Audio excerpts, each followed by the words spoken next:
Ndryshimet në radhët e uniformave blu kanë prekur këtë herë partin e forcave speciale, komandanti të cilit është transferuar në një detyrë tjetër.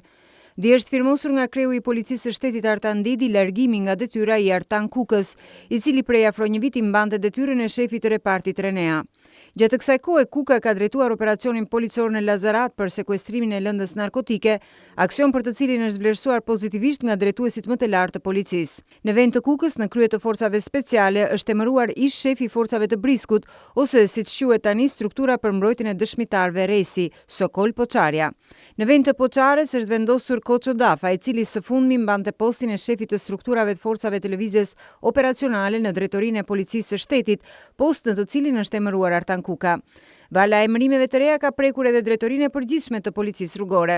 Burime nga policia bëjnë me dije se me urdhër të drejtorit të përgjithshëm Artan Didi, në krye të rrugores tashmë do të qëndrojë Mita Tola, i cili zvendëson në këtë detyrë Ervin Hoxhën. Në drejtorinë e policisë së Shkodrës është emëruar nëndrator Avnicen Ameti, i cili ka zvendësuar në këtë post Arjan Dodën. Ky i fundit, sipas burimeve, është emëruar shef sektori tek Departamenti i Krimeve të Rënda në drejtorinë e policisë së Durrësit.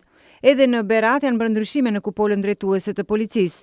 Në detyrën si drejtori i kësaj drejtorie është emëruar Afrin Tafa, i cili prej disa muajsh mbante postin e nëndrejtorit në radhët e uniformave të policisë së Beratit.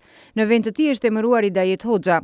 Po kështu ndryshime janë bërë edhe në qarkun e Vlorës, ku në postin e shefit të sektorit të krimit të organizuar është emëruar efektivi Alban Dautaj. Burime pranë policisë sqarojnë se në ditët në vijim priten ndryshime të tjera në polici.